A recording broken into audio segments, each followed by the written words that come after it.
¿Qué tal, amigos, y bienvenidos a Generación Latina? Aquí con ustedes su conductora Carolina Peña, y estamos celebrando el mes de la herencia hispana. Para aquí tenemos que conversar y hablar mucho, no solamente de la cultura, pero de las personas que están influyendo, ¿no?, en el movimiento de la cultura, y es muy importante para mí tener con nosotros a una persona que representa una isla cual su cultura ha sido de alguna manera no ha salido, no se ha exportado la cultura de la isla cubana. Así que con nosotros tenemos a Ariel Fernández Díaz. Es un embajador cultural de la cultura afrocubana.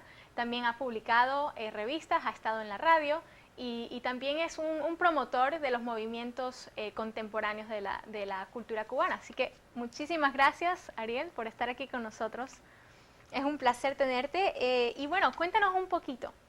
¿Cómo empezaste tu carrera? ¿Cómo llegaste a ser el promotor y el embajador de tu cultura? Bueno, primeramente, muchas gracias a ti por invitarme al programa. Es siempre un placer poder comunicarme con la comunidad latina, sobre todo en este mes de la herencia hispana. Y bueno, mi historia es un poco interesante, ¿no? Digamos, o no sui generis, ¿no? Mi familia es una familia de gente intelectual, académica. En mi casa se escuchaba muy poca música. Había muchos libros por todas partes y sobre todo tuve la inclinación de mis padres hacia la lectura, me inducí demasiado en la lectura.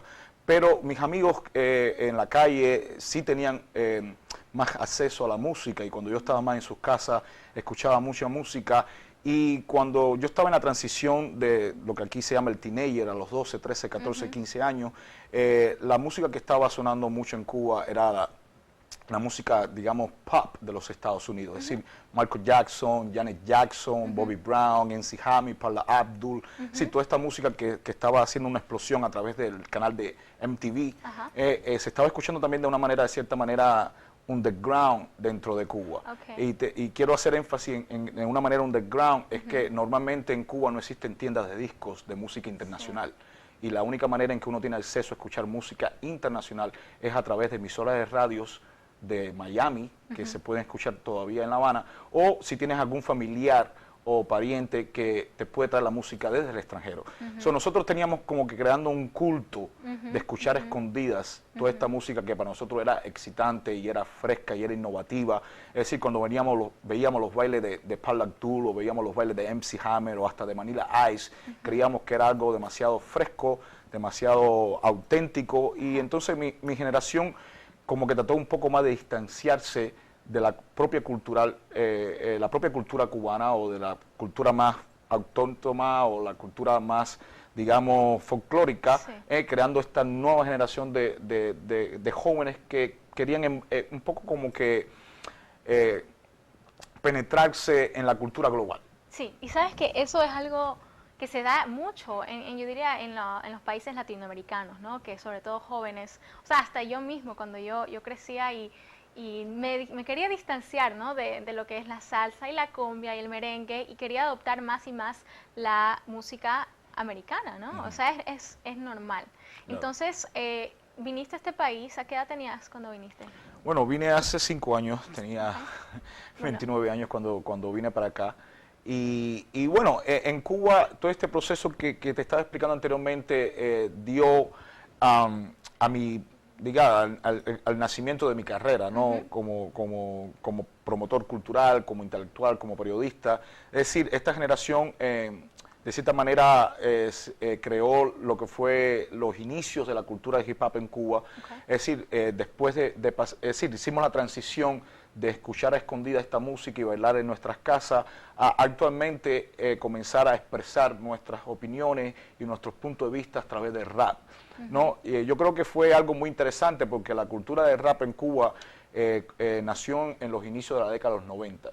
Y los inicios de la década de los 90 fueron muy determinantes, muy importantes en nuestro país, porque para aquellos que tienen un poco de conocimiento de la historia política cubana, en 1959 Fidel Castro instauró una revolución socialista donde mayoritariamente el apoyo económico al país venía del campo socialista europeo, la Unión Soviética y muchos países que eran socialistas.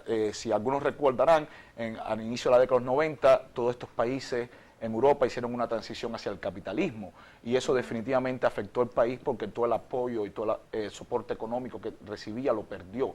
Entonces mi generación fue más como una generación perdida que comenzó a vivir o a percibir o a sufrir más que nadie estos cambios. No, porque yo recuerdo que estaba supuesto a ir a la universidad a estudiar y uno estaba viendo cómo gente con título universitario estaban haciendo otros trabajos que no eran universitarios. Eso era un poco como que contradictorio si ir a la universidad viendo el ejemplo de que universitarios no estaban ejerciendo sus carreras, ¿me entiendes? Fue como una generación perdida y de una manera mágica el rap llegó a Cuba a través de raperos latinos como Vico C y como Gerardo, porque algo muy importante es que al inicio muchos de nosotros no pensábamos que podíamos rapear en español. Lo veíamos como algo más de la cultura americana, como algo más del idioma inglés, y sin embargo cuando el rapero puertorriqueño Vico C y el ecuatoriano Gerardo comenzaron a rapear en español, fue como un cubo de agua fría de que sí podemos hacerlo. Y el contexto era perfecto. Estábamos llenos de confusiones, estábamos llenos de preocupaciones, teníamos muchas cosas por expresar y muchas cosas por decir. Y el rap tiene tanto de poesía y tiene tanto del lenguaje de la calle que realmente se nos facilitó usar el rap y la cultura de hip hop para expresar y canalizar todos los sentimientos y todas las opiniones que teníamos a lo que estábamos viviendo en ese momento, ¿me entiendes? El movimiento de rap terminó siendo en Cuba un movimiento sociocultural muy importante, sobre todo porque el pueblo se sentía reflejado en las canciones. Hay que tener en cuenta también que Cuba no posee un mercado para el arte, para la música. Sí, los artistas sacan discos, pero realmente no se venden discos. Hasta un punto, o sea, no se comercializa, no se vende, sino no es una comodidad como lo es acá. Exacto, no hay toda una maquinaria, una industria detrás de la música para promoverla, para venderla, para capitalizar el hecho de la expresión cultural, ¿no? Y sobre todo menos esto llegaría al rap. Los raperos se esforzaron o se dedicaron de cierta manera a crear un espacio donde su fama, digamos, digamos que si lo que recibirían no sería dinero, sino más el apoyo y el amor del pueblo, de sentirse identificado a través de su música. Eso es lo que le llenaba al rapero cubano, era que sabía que no iba a vender tantas copias de disco, sabía que no iba a hacer una gira mundial, pero el hecho de subir a un escenario y ver 1.000, 3.000, 5.000 personas cantando tu canción y sintiéndose identificado era lo que retribuía al artista o al rapero cubano. ¿Me entiendes? El género trascendió mayoritariamente la isla por tocar temas muy sensibles como el racismo en Cuba, como la marginalización, como las diferencias económicas existentes en el país a través de la caída del campo socialista y definitivamente era como una piedra en el zapato para el gobierno cubano. Y sobre todo porque no eran cubanos que estaban de cierta manera evocando o tratando de predecir o desear la caída del gobierno o la caída del sistema socialista, sino más bien era una generación que le estaba exigiendo al poder agarrarse más digamos, a los valores con que la revolución se había hecho, ¿no? Era más como que llamar la atención de que las cosas estaban yendo a un curso que no nos gustaba y que queríamos a ellos, lo que aquí se dice, ser accountable, ¿no? Ser responsable. Ser responsable, exactamente. Y también porque estábamos viendo un discurso que iba más allá de lo que era la realidad. ¿Me entiendes? Por eso es que muchas veces cuando hablo de hip hop cubano hablamos de la revolución dentro de la revolución. ¿Me entiendes? Porque de cierta manera eran jóvenes con un valor de patriotismo, jóvenes que querían mantener a Cuba libre e independiente, pero también que quería que Cuba de una manera u otra no se atenga a los ideales de la revolución originalmente. Exactamente, ¿me entiendes? Pero también había un pedido de también